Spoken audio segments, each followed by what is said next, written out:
அந்தபடி நல்லா கவனிங்க.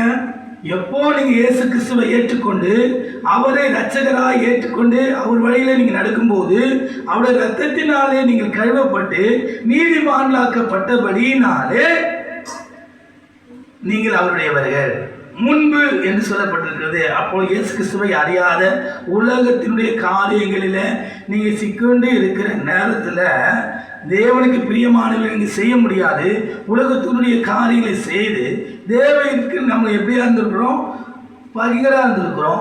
இப்பொழுதோ அவருடைய ரத்தத்தினாலே நாம் சபமாக இருக்கிறோம். நல்லா கவனிங்க. புரியுறீங்களா அவங்களுக்கு? அப்போ பாருங்க, அவருடைய ரத்தத்தினால்தான் நமக்கு பாவம் மன்னிப்பு உண்டாயிற்று.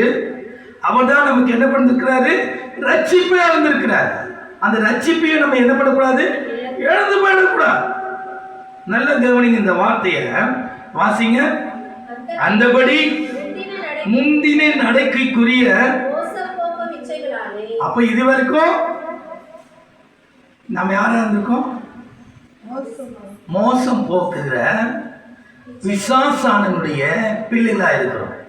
அது இயேசு கிறிஸ்து ஒரு இடத்துல சொல்லியிருக்கிறார். அதை நான் திரும்ப சொல்கிறேன் உங்களுக்கு.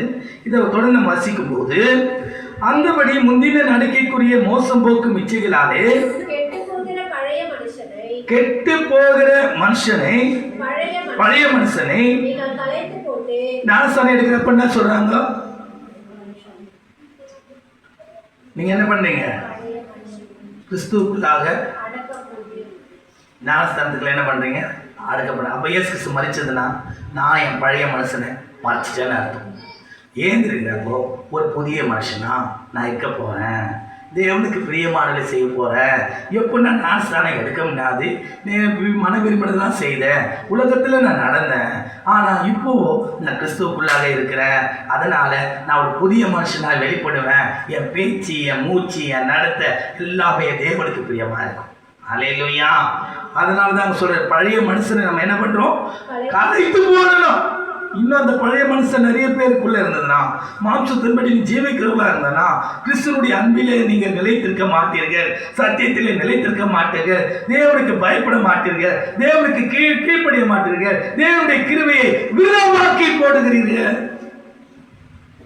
அல்லேலூயா.